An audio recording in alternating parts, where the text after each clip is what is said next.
everyone. I'm coming to you from Landisville Middle School today, where we're going to have a low-key college convo with Steve Sharp. And Steve is a middle school counselor here at Landisville Middle School in the Hempfield School District in Pennsylvania. He is the 2017 Middle School Counselor of the Year recipient. He is a best-selling author. We're here to talk about his latest book. And he works to provide students with the knowledge and skills to be healthy and successful in the 21st century. He is co-founder of the Leadership Summit to help students with the language and tools to understand and combat oppression. He is nationally certified as a school suicide prevention specialist. He has worked with the Commonwealth of Pennsylvania and presents frequently and writes on school counseling practice, leadership technology, emerging career skills, mental health, and race in education. So I'm really looking forward to talking to Steve today. He has a new book, and it is called Lives Worth Living. It is applying zero suicide as a prevention approach for schools. And I think if you are in a school or if you're school adjacent, you're going to want to pick this up and take a look at it. So let's go talk to him. So we are now inside the building, and I'm here with Steve Sharp. I introduced him earlier, but thank you so much for agreeing to talk to me today. Yeah. I think that we're going to get to the book for sure, but just really excited to have a conversation. I think there is a lot of intersectionality between mental health and financial wellness. Oh yes, and so we're gonna get there too, but. I do want to start this episode by saying that if you or someone that you know is experiencing a suicide or mental health crisis, you can dial 988 for support. And we will have a lot of resources in the notes for the episode as well. So just wanted to put that out there as we talk about mental health today. Yeah. So I always like to start conversations with my guests about the career tapestry and the education tapestry that you've woven that actually led you to this seat right here at this time with me, and what makes you so passionate about this work. It's so funny because I love how you frame it as like a tapestry, because I really do like both kind of the practical and the unassuming and the storytelling nature that like exists in our tapestries. Like in my own like journey, like my own tapestry, I think like one of the biggest strands was probably my collegiate journey. Like I had a really powerful collegiate journey. I went to a small liberal arts school, Lycoming College, which is in northern Pennsylvania. What I liked about it was just there was a chance to kind of really foster both community, like connectedness, and just those leadership experiences there. And I left and I realized whereas I had a really powerful like collegiate experience, I didn't have a powerful experience as far as what the next step was for me. I found myself just doing like some community behavioral health. I started doing some TSS work, and then I was doing, after that, I was working in a residential care, and that became that I got an offer, a chance to interview for a clinical position. In a clinical position, what we would do is like I would work both in hospital admissions, day hospital admissions, and work at our local crisis intervention in Lebanon County, and it was great. Like the thing was like the worst part of someone's life was probably my 5 or 6 times a day. Like, you hear that so much, and you'd be like, "Wow, I wish someone would just been there a little bit sooner to help you out." And or wow, I wish someone just stepped in a little bit sooner. You know, geez, if I would have been there, I would have probably stepped in sooner. You started hearing more and more about this, and I was like, oh, maybe I could be the guy to step in sooner. And that's actually how I found school counseling. I felt like it was a great opportunity to kind of take some of these professional experience I have and then be able to apply that in a place I thought could be more preventative. And I fell in love with it even more than from there. I love that. I think that's when you know it's a calling, because it's the worst moment for those people. And you were able, I know I've talked to doctors that deliver bad news sometimes, and they say, you know, I'm here like on the worst possible moment of your life, and they keep doing it. You know, so I think that's really good. Like there's one part that I think like you'll appreciate that a lot of people like, I think like the pandemic and a lot of people sharing their own mental health journeys, like that was helpful to kind of like destigmatize a lot. But like I know I came in with my own like biases and beliefs about people as Yes. they were struggling through not just stress, but illness and stuff like that. And just seeing the different systemic factors, seeing all their human experiences and all these things I could identify Yeah. with, Yeah. like I'm able to, I think, really engage with my students and their families, like through their own challenges and journeys, because like I've heard hundreds of these stories in Yeah. some of the worst possible ways, and they just sound like people you would know, people you've seen. They can be Yeah. family members, neighbors, and stuff like that. Yeah. And that was more compelling for me to want to take a more active stance. Yeah, that's great. So let's talk about some statistics. On page 244 of your book, and like I said, we're going to get to Yeah. this, but on page 244, there are tons of stats and charts that are really helpful. So if people want to really dive in, but you can throw a stone and come across an article. I came across this one. This was March 11th when we were kind of setting it up. This was Inside Higher Ed. Youth suicide rates decline, risks remain. It talks about the rates for 10 to 24-year-olds have fallen, but firearms remain a major concern for vulnerable youth. Yeah. And that it's not a time to celebrate, but really build on momentum that's happening. So talk about the statistics a little bit for me. Yeah, like when we talk about statistics, I like one way that I think that you and I know that we've intersected in the past, but just for the listeners, I think one of the best ways when we talk about things like retention, like what we understand is really about like decently about 75-80% of students will actually complete their first year, which is great. But what we also know is that about I think the most recent clearinghouse stats were about like 38 million people don't have a college degree but have some credits. Right. And like so like one question is that persistence question. And like what we understand like through like the Gallup stopping out piece is like it's not finances, it's not course load, it's stress as the number one thing. And so like the part that like we had a chance to collaborate on, which is something that is clear to me, is like my work is really focused on K-12 mental health, but really what we're talking about is a K-16 mental health crisis. Like what we understand is depression is still the leading cause of disability in the United States. And so like how are we actually creating a viable student body in our bricks and mortar schools, in our K-12 schools, in our campuses and universities? How are we creating a healthy workforce that can engage and meaningfully engage in both the tasks that we need to have in both service and so much more? Yeah. Like how are we actually building those systems that people can not just be okay, but thrive? And that's a real fundamental shift. A lot of our understanding of what our school systems can be. Right. And I think sometimes, we talk about like that K-16, students can start having mental health issues so early that if they're not addressed, they will bubble up again. Like it'll keep coming up. And I think that kind of is a really good segue. There were a couple reports. These are college reports, but Center for Collegiate Mental Health, when a student goes into a collegiate counseling center, they have to fill out a little survey, and they collect that data. So it's what are your top concerns? Check all that apply. Anxiety, stress, depression, top 3. 64% of students that go to a counseling center say it's stress and anxiety. 24% of them say it's their top concern. Yeah. And then when you go down to like suicidality, 7.7% of students list it as one of their concerns, and 1.2% listed as the top concern. Yeah. And that's really, that's a glaring statistic for me. Financial is on the list. 4.5% of students that go to a counseling center do say it's financial as well. But I thought that so can you speak to that a little bit? Because like if let's just flip in a few different ways. Like meet Keystone Student Loans, your key to help pay for college. Access great benefits such as competitive rates, no fees, and multiple repayment options. Plus, you can finance up to 100% of your school certified cost of attendance.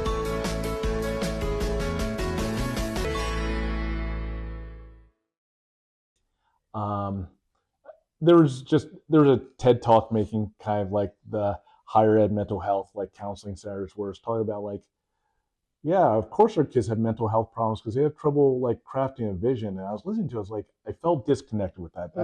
Like our students, I think, come in, they might have trouble connecting to a future vision of themselves, but the reality is like, the numbers and prevalence of like mental health concerns are not just in higher ed campuses, they're Right. also in our schools. Yeah. And like what we understand for some of these biggest concerns, like suicidality on a campus, like 1%, 1.2%, like that's still a large number of actual bodies that are out there Yeah. facing those, let alone to have a death on campus, which we know is happening and continues to happen at really concerning rates. Yep. And like, but the parts as far as like student stress, like we understand like even our 12th grade students are reporting like having periods of anxiety for more than 2 weeks that is trouble to function due to anxiety. Like the Youth Behavioral Risk Survey, or here in Pennsylvania, the Pennsylvania Youth Survey, like they have comparable numbers where those numbers are sometimes as high as 2/3. That's a student either sitting in the desk or the student sitting next to them. Like those numbers are just saying like there are broader systemic issues. It's not just one issue that is happening when a child arrives on campus away from their support systems and their comfort and the routines that they have known. Like those are also stressors, but like there's a continuous stress at it, and anxiety and possibly depression, other things that we need to really reevaluate our approaches to this work. Yeah. The one thing that I really like when we're talking about that is really informed some of the work in the book that we'll talk about. One of my favorite things to talk about is like that we highlight is a program like Sources of Strength. The Sources of Strength is really as an assets, the strength-based training model when it comes to suicide prevention. It's one of the leading evidence-based models, but really one of the key pieces of it is training youth facilitators to then lead in suicide prevention, depression awareness, and connectedness on places like campuses and stuff like that. And that, like the research there is just profound. And like having key parts of our model, which are focused on connectedness, it's rooted in what we understand to be some of the leading work that's being done on a college campus through programs like Sources of Strength. Yeah. And Trellis Strategies, they also do a study every year on campuses for its financial well-being. Yeah. And mental health always comes up in that as well. College students face significant mental health challenges, with many reporting symptoms of major depression disorder, generalized anxiety. More than half of respondents said that they feel lonely sometimes or always, with even higher rates among younger students. So your middle schoolers or high school students, LGBTQIA+ students, former foster youth, and those with basic needs insecurity, so food and shelter insecurity. And then although most colleges have some form of mental health services, almost a quarter of students were unaware of all of the available services. Yeah. So talk to me about, how do we let students know that there is help, and how do we get rid of, one, the stigma that goes with asking for help, but two, let practitioners know that just because you might not have ever had an anxiety attack, and I hope that you don't, because they really are awful, like, just because it's not your perspective, it could be somebody else's. Yeah, and one of those things, like we understand very broadly, let alone to just practice. Like, again, like Sources of Strength is a great program because we understand reducing stigma, be able to communicate and connect with other collegiate students or other K-12 students in language or experiences they will hear. They're going to be the experts of it. And so those peer empowerment programs are always going to be essential tools when we talk about stigma reduction and access to services and supports. In addition to that, staff training when it comes to mental health literacy is also one of those things that we understand is an essential tool, and a tool that saves lives. In addition to that, the reality is, not in a bad way, but really when we talk about like our collegiate faculty, they absolutely have professional training expertise in the curriculum and the areas especially that they train in. They have been drawn to our campuses, communicating their passion, their enthusiasm through the future, but often that professional training is the only language that they have to identify it. And so, like, one of those things, though, they might be able to identify distress in another person, but how much are we equipping them? And really what we're talking in is like, the more that we're able to provide like our professional staff or faculty with many different tools to make meaningful connections with their students, we understand that's going to be one thing that's going to contribute to their persistence, contribute to their academic engagement, and then in addition to that, their overall well-being. And that's absolutely in the higher ed setting, let alone the K-12 setting as well. Like we can't fault them for, again, having passion and enthusiasm and background in their areas of training, but at the same point, we as institutions need to prioritize their ability to make multiple mean connections for anyone who's coming into the classroom. Right. That sense of belonging and that they are heard. I think that was one of the things when I was teaching some of the students, if they just asked for an extra day to turn in an assignment or something, like it's no skin off my back. Yes. I just graded a day later. Like, what's the Yes. difference?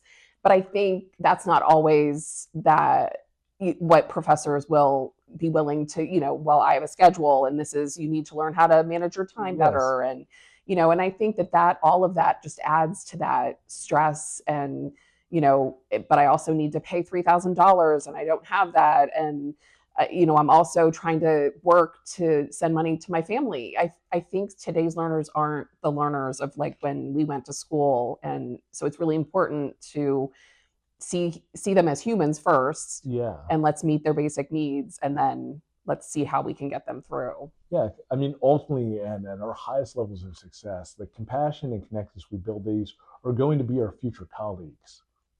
That's right. Yep, for sure. All right, I want to switch gears. I want to talk about the book. So this is Lives Worth Living, Applying Zero Suicide as a Prevention Approach for Schools. So tell me about why did you want to write this book, why now, and who's your co-author, Dr. Perry Rosen? Yeah, so why did I want to write this book? I got to be honest, I'm very excited about this book. This is really a reflection of my life's work. We started at the conversation, I was presented with the same experience that I know that you have been presented with, and many people have, is you have seen someone suffering in front of you, and you just want to know what could do to help. Right. And one of the challenges is as a school counselors, we're, as we should be, seen as leaders in our buildings when it comes to youth mental health. But there continues to be a disconnect when it comes to a lot of school professionals, let alone school-based mental health professionals, understanding what are actually the evidence-based, the research that says will actually transforms the lives of other people. Yep. And one of the things that a lot of people get stuck in is thinking people's suicidality, people's stress is rooted in something that's inside of their head, that it's a problem with character or resilience or things like that, and not focusing on that there could be systems of support that could help people through any challenge, let alone what we understand for our youth to be the second leading cause of death. Right. And so Lives Worth Living, it's really in the title itself, there are just two things happening. Zero suicide it's a behavioral health model. It's one that I was starting to be trained at the hospital before I left it.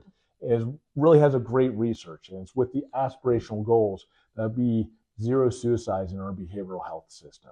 And it does it through a lot of different ways by really 7 key components through leadership, identification, training, engagement, systems of improvement, and treatment in addition to that. But what we did is we were saying because it's a fundamental principle that if you provide these components, you can actually provide support for people before they're in a suicide crisis, before the crisis of going down the waterfalls of a suicide crisis, meet them upstream. But if you're really looking at it, the places that we actually have the systems and structures to support people before they're actually beginning a crisis, schools are a really great vehicle to do that. And so that was it. And the Lives Worth Living piece is because we wanted to reflect our evidence-based research. And so there's an amazing researcher, her name is Marsha Lindenham. And Dr. Lindenham, she did work in DBT. She reflected on her own struggles and was asking the question, why am I not getting better? So she took... And DBT is? Dialectical behavioral therapy. Yeah. And dialectical behavioral therapy, it's kind of interesting that we're just beneath this yoga tree right now. It took some of what's known practices in Eastern meditation and some of the leading evidence-based practices in things like cognitive behavioral therapy, and what we got was dialectical behavioral therapy from there. And one of the things that is just one of the fundamental principles of this evidence-based treatment for suicide prevention is if we're trying to save people's lives, we'll always fail and we'll always be a step behind. But if we're actually equipping people to lead lives worth living, that's where we're truly transformative. Yeah, and you got a little bit ahead of me in my notes, but that's okay. Hey. So on page 92, you actually call out that there's a little quote that says, unlike other suicide prevention models focused on saving lives, the Zero Suicide in Schools framework is focused on helping youth lead lives worth living. So I really love that, and that's why I have it all marked up. And because ultimately, the question is like whether it be for K-12 systems, Right. for our universities, for our campuses, like what are our goals here? Is it for people to roll through, or are we actually trying to dramatically change the quality of lives of our community members? Yeah. And like actually not seeing them as a service or a product or something like that, but seeing them as members of like one community, and what does it actually mean? Yep. And what are we willing to do to actually maintain that? Yeah. Tell us about your co-author. Dr. Perry Rosen is a consulting psychologist here Okay. in Pennsylvania for the Office of Mental Health and Substance Abuse. Okay. With that being said, we have been partners for over the past decade. We worked Okay. together when it came to piloting behavioral health screenings at my middle school specifically, and then became a guide that's first practiced across the state and nationally. Okay. We've continued to work as far as trying to provide training across Pennsylvania and across, really all the way to California when it came to what we understood to be evidence-based practices. And then one time she asked me, do you know anything about zero suicide? I was like, I got this crazy idea. She's like, no, I've got this crazy idea. And we got to work from there really about this. So it's very funny because like, I will celebrate that there are other people who have identified that the zero suicide framework could be something that could be transformative in the lives of youth in schools. And we are not the only ones to do it, but I do feel strongly there's some key things that we have gotten before and be able to reflect in the book. One is our book is absolutely different than other suicide prevention books, and it's going to be different than other approaches that you'll find on other campuses or in schools. We center our book on the lived and living experience of people who have been in suicide crises, and we don't shy away from it. And it's not that we're using it as examples. We're saying like their insights and expertise on their experiences is one of our best ways to create a transformative system. And there's a few students, Becca's one of them, and I think there is Olive is one, and so there's testimonials in here. You know what students say. There's some quotes from students. So I think that's really good because you're doing something with students. Like this is about them, so they should be at the table. I have pretty much all the suicide prevention books, and there aren't patients, let alone students, focusing in and giving us insights into the work that we're doing, and our book reflects that.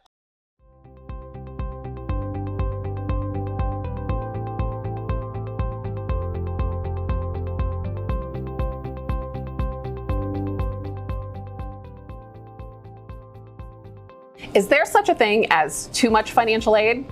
The answer is, it depends. Colleges create a budget to attend their school. It includes direct charges like tuition fees, housing, and meals, but it also includes other expenses like books and supplies and transportation. When your financial aid covers the direct charges, anything left over is issued to you as a refund. That's free money in your pocket, right? Well, not necessarily. If you're borrowing direct student loans or private education loans, chances are it's the loan that's causing the refund. Talk with your financial aid counselor. If it's the loan, there are 3 choices to make, and 2 of them do not include you keeping the money. You could keep the funds if you have to pay rent or other expenses for school, but keep only what you need. You'll eventually have to pay this back.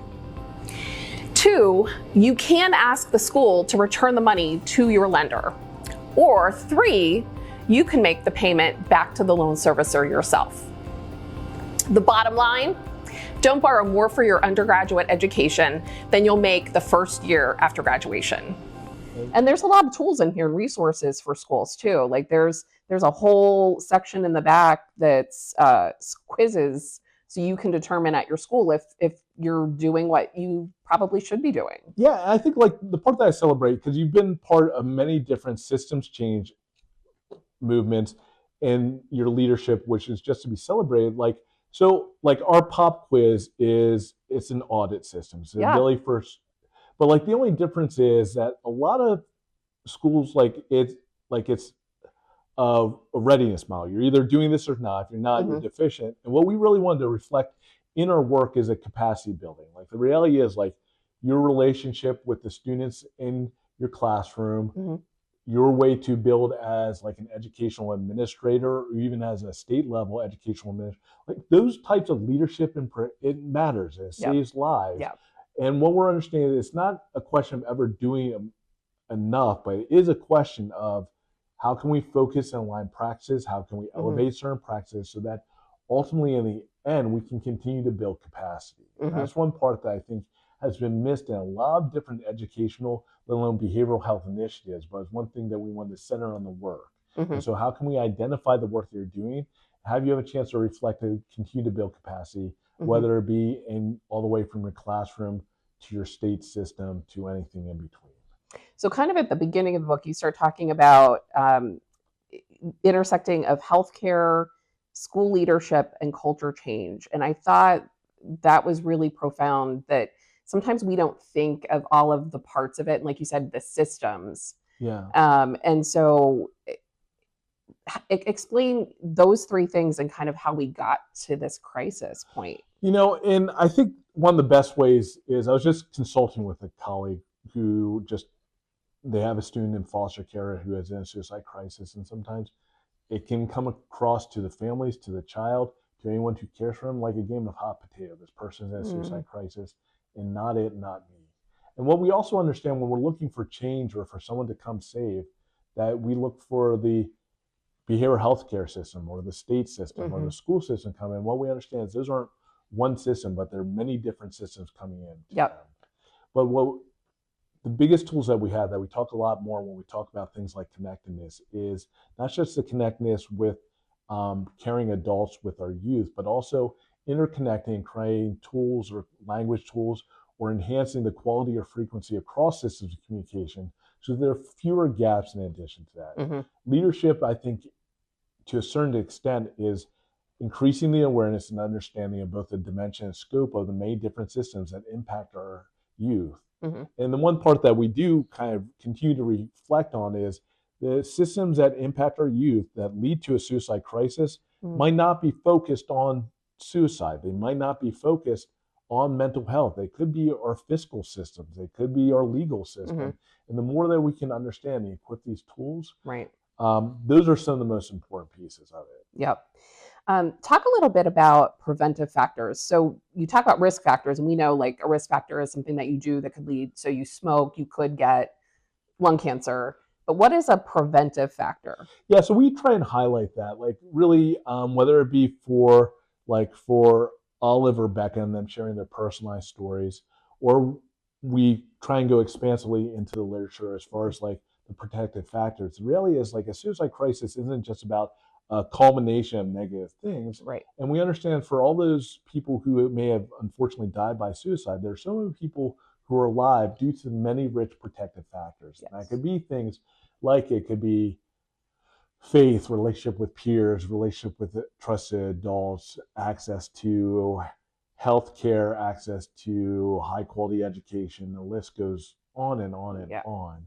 The one part that we really center a lot of our models around, though, is it's not the only thing, but it's the thing that we do have more control is trying to be intentional about building systems where youth can get connected with a trusted adult. And the reality is like trusted adults are adults that we understand are in our educational systems, are at many different access points that we can increase like their mental health literacy, increase some of their awareness. Right. They might be able to help assist in the help seeking, provide a compassionate conversation at a very crucial point. We're so much more from that. Just kind of be a gateway to additional help and resources. Postvention is something that I hadn't heard about for like a long time. And then I had read the book by Dave Mullen, Columbine. And then there was a documentary about that. And they talked about this horrible, tragic thing happened. All of these people come in and provide care and support, and then they all go home. And what happens after that? And you also talk about re-entry into schools. So talk a little bit about that and how we can be a little more effective. Yeah, I actually, there are one of my good friends, her name's Sandy Austin. She actually was a school counselor in the Columbine school system. And so she provided a lot of direct care. And really, like when we talk about like what led to her work these days, is by, she runs a youth-focused organization, Believe It or Not, I Care. And it's, again, equipping youth to do some of this universal connectedness work, sending well wishes, engaging, providing personalized tours and stuff like that. if we kind of shift the conversation when we understand that led to some of our reentry conversation, and there's a lot like what I really like to shout out to Dave Malakovic and Jen Kirk because they wrote Pennsylvania's reentry plan, which is a really great tool that I think is other states are looking to for guides. But one of the things that we drew us to Becca originally is like we known her story, like, and Becca, who is not a character in her book, she's just an amazing woman, was a high school student who got cancer, got sick, and she came back to lots of supports and accolades and well wishes. But when she was struggling with her own mental health and suicidality, none of that was present in the same way. And like if we could be supportive and compassionate for childhood cancer, could we not be supportive and compassionate to someone struggling with one of the leading causes of disability or one of the leading causes of death for the same age groups? I mean, the question is really why not? Right. And so, like postvention, something that our book takes a little bit of a different approach is we talk about what it can look like at many different stages of your school before it's in a crisis and how to scale that in a framework. And one of those specific tools is to make sure that, one, there's not a death by suicide. If there is a death by suicide, postvention responses to limit that, but assisting in those transitions. So there identify adults that can be QBs to make sure like the child's getting, are there supportive measures or accommodations that we can reasonably apply to someone as they're reintegrating into the school system? And that's something that is going to be a continued challenge because I think a lot of us sometimes will drift to what we perceive as the comfort of routine and the safety of routine and not understanding the care and compassion that could be with just a certain degree of insight and flexibility. Yep. And you mentioned Becca, and on page 133, I wondered if you could read the little blurb. I am going to say I will try to. I sometimes have trouble reading Becca's words without choking up. Oh, okay.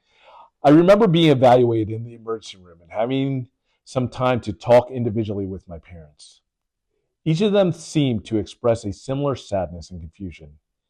In their own ways, they stated how they had no idea I had been feeling this way, how it took them all by surprise. I remember my grandmother calling me in the hospital, her voice trembling with sadness.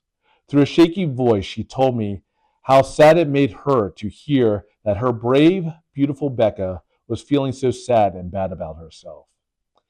Even from a young age, people looked at me as a fiery spirit, ready to conquer the world. As a young girl, I remember feeling unafraid of the world around me. When I fell into the depression, that led me to attempt suicide. I felt like I had lost that part of myself that was unafraid of the world. I felt that I had turned my fiery spirit into a hostile one. After this initial evaluation with the hospital staff, I was transitioned into an inpatient hospital where I received treatment. The communication between the facility I was at and my school was minimal to none. My school had no existing support in place for a crisis of this nature. So by the time my school and the hospital communicated, I was discharged and on my way home. Yeah. So I thought there's so much to unpack there, but I thought the shame of the grandma saying like almost like, how could you, or, you know, that kind of thing. Like there's already enough shame and things that we put on ourselves, and there's so much negativity in the world. And if you want to find it, you will. Yeah. And I think going through that, but having to see her story, like when she came out on the other side of it. And on page 203 in the book, she has Becca's list of pretty fantastic things. Oh my gosh. Oh my gosh. And I was just blown away by that. Like, I love that was included, that this is a grown woman that went through something and can use her experience. And it really makes you think about the pretty fantastic things that are in your life. And like I said, if you want to find negative things, you can. But I personally don't want to live in that space. Yeah. I just got like chills a little bit. I didn't have to read much of it. I remember Becca first telling me that story. Yeah. So it's still kind of exists clear. And like the reality is I'm really fortunate enough to have Becca to have been part of my life. I'm really fortunate enough in kind of the work that we lead now with great systems like Lincoln University. We're doing a lot of statewide work right now on Black youth suicide prevention. And so I get a chance to hear stories like Becca and so many other youth sharing their living experiences and struggles with their parents' expectations, adult expectations, and stuff like that.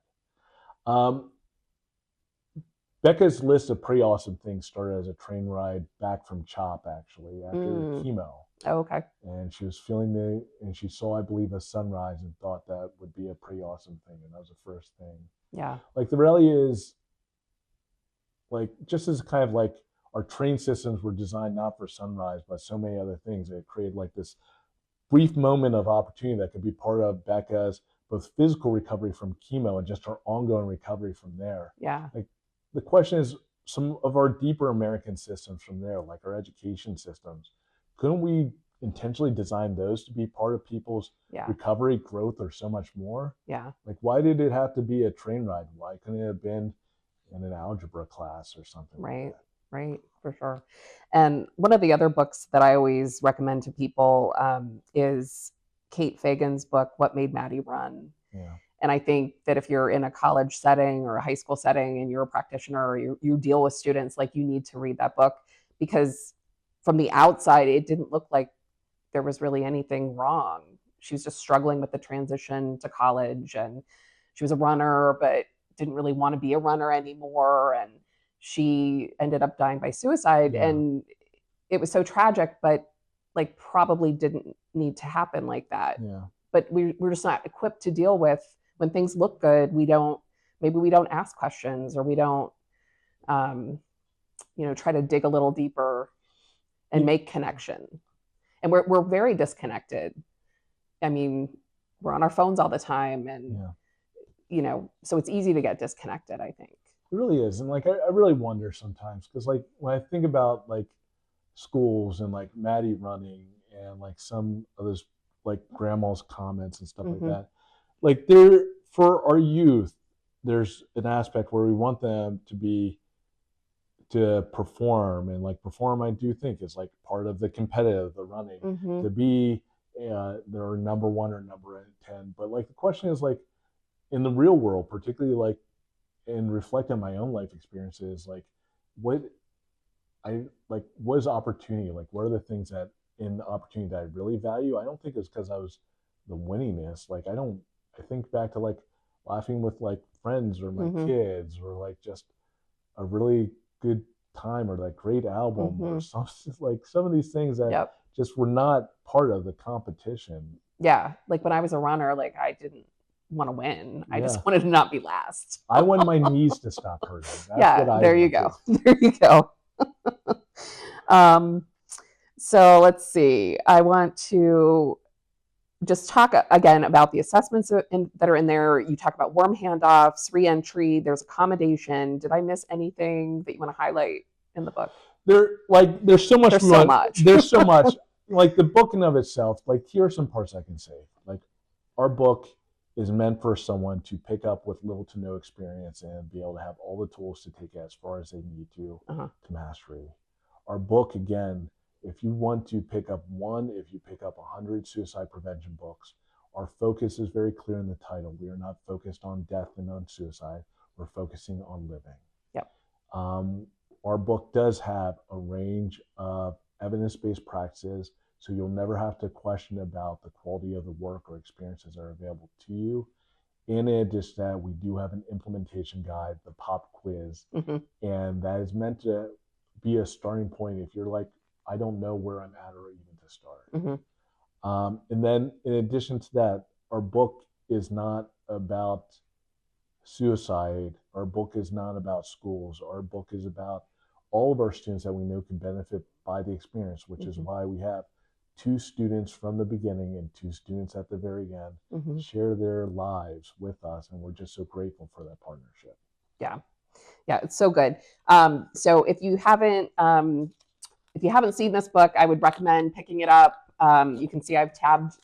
People make fun of me for my tabbies, I'm a huge fan. I love them, and actually people buy me tabs as gifts. It's a good gift for a reader if you know anybody that loves to read. But I think, even if you're not, like, I'm not currently dealing with students, but Yeah. I've been in higher education for a really long time, and there were so many things that resonated with me. So I think if you're in education, or again, if you're education adjacent, I think I mentioned this at the beginning, you should pick up a copy of this book and take a look at it. It's really good. So what's next for you? I think I'm gonna get into hand modeling. Okay. I look at my cuticles. I'm like, it's time. No, really. This is your third book. This is my third book. Do you have another book planned? I don't have any planned. I have a Okay. couple thoughts in mind, but really at this point, it's to kind of hopefully use the book as a tool to start creating meaningful partnerships to help just transform educational systems to the benefit of all of our youth moving forward. Like, the reality is, I was really fortunate enough earlier this week to have actually a collegiate night at my middle school. And like, we're talking about, because like some of the parts that like you and I and many of your listeners know is like our higher ed system is both now and really over the next 10 years looking at, I think, a lot of systems change. Yeah. And I think that's due to a lot of fiscal issues, some demographic issues and stuff like that. But how does that translate into the lives of our youth? The answer is in a lot of different ways. And so like, the more that we can equip our school systems to meet these changes, I think it's going to help to create a transformative experience, not just for our children, our middle schoolers below, but I mean for all of us. So I'm excited. It's a reflection of a lot of systems change work. So I'm hoping that people will gravitate towards it. And we'll go from there. It's terrific. I appreciate it. Thank you. Thanks for coming, and will you sign my book? Absolutely, and without hesitation. Sounds great. Thank you. Thanks.